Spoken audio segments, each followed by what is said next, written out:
جب عیسائیوں نے اپنے دن کے اوپر سلیب نکالی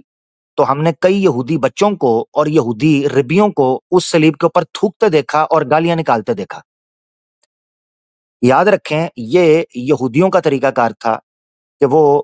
اپنے جناب کمیونٹی جو اپنے انڈر جو لوگ آتے تھے ان کے ساتھ یہ معاملہ کر رہے تھے۔ وہراز مسلمانوں کا طریقہ یہ تھا کہ اگر کوئی سلیب نکالنا چاہتا اس کو نکالنے دی جاتی تھی۔ اب دیکھیے ذرا بلا رعیات وہو یوم عیدنا وہو یوم عیدنا الاکبر، تو انہوں نے کہا ہماری عید کا وہ دن ہے اسی لیے ہمیں اس دن نکالنے دیں۔ ابو عبیدہ نے کہا ففعل ذلک لهم واجابهم الیہ، ابو عبیدہ رضی اللہ تعالیٰ عنہ نے ان کو اجازت دے دی، ٹھیک ہے آپ ایک دن اپنے اس ریلیجن کے اس فیسٹیول کی پریکٹس کر سکتے ہیں، ٹھیک ہے۔ اچھا ولم یجدوا، تو یہ ابو یوسف کہتے ہیں کہ پھر ابو عبیدہ جس جو شرط کی تھی اس شرط پر ان کو پورا اترنا پڑا، ٹھیک ہے جی۔ اچھا اب آگے یہ نقطہ جو پڑھنے والا ہے جو میں پڑھانا چاہ رہا تھا آپ کو، وہ کہتے ہیں فلما رآ، ابو عبیدہ کے اس طریقے کو دیکھ کر اہل الذمہ نے جب دیکھا وفاء المسلمین، مسلمانوں کی وعدہ وفائی،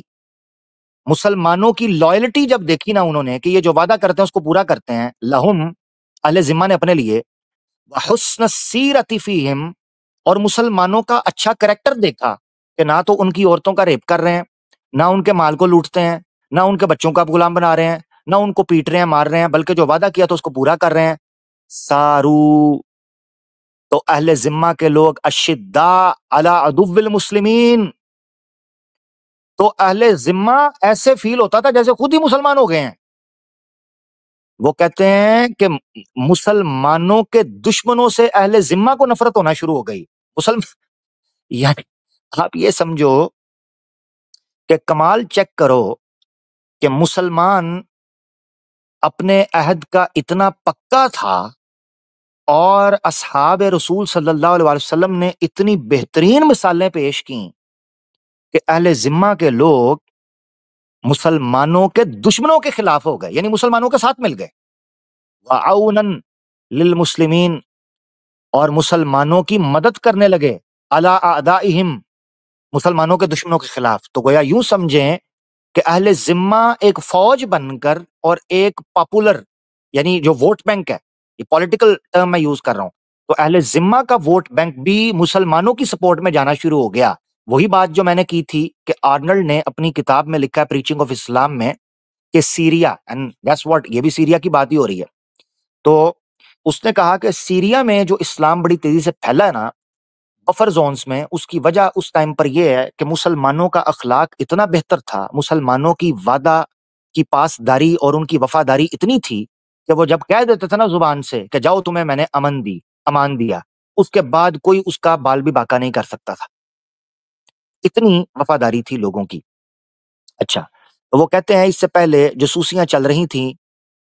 روم کو خبریں جاتی تھی مسلمانوں کی، مگر وہ پھر ابو عبیدہ ابن جراح کی اس حسن سلوبی کی وجہ سے جاسوسی کے جتنے سلیپر سیل تھے نا وہ سارے دشمن کے سلیپر سیل ختم ہونا شروع ہو گئے۔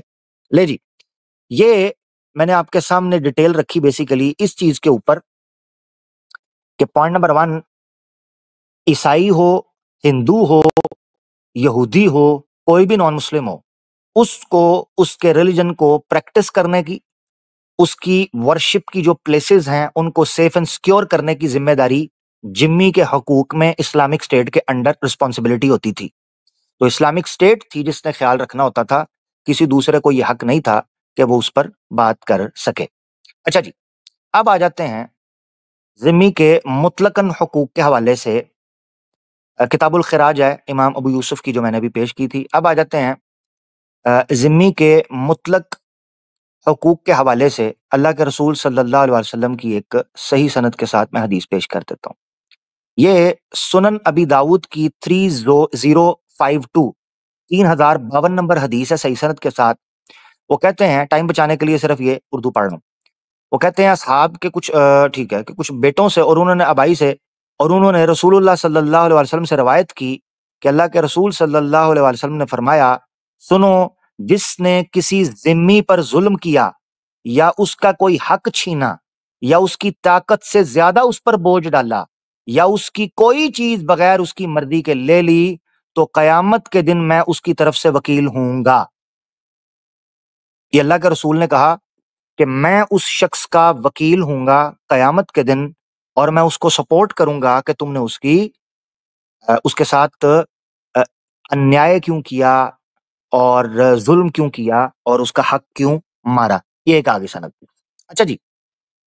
اسی طریقے سے میں ایک حدیث اور پیش کرنا چاہتا ہوں، پھر اس کے بعد آپ کو ایک پیٹرن سمجھاتا ہوں کہ یہ قیامت کے دن کا ذکر کیوں کیا گیا ہے. کچھ لوگ یہاں سے بھی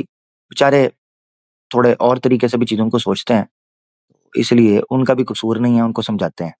کہ یہ کیوں یہ جملے بولے جاتے ہیں. جب یہ جملے بولے جاتے ہیں نا، اس کے پیچھے ریزن کیا ہے. یہ ایک حدیث پہ پیش کر رہا ہوں جی، بخاری شریف کی 6914. ٹھیک ہے جی. عبداللہ ابن عمر رضی اللہ عنہما سے روایت ہے، وہ کہتے ہیں اللہ کے رسول صلی اللہ علیہ وسلم نے فرمایا، جو شخص ایسی جان کو مار ڈالے جس سے عہد کر چکا ہو،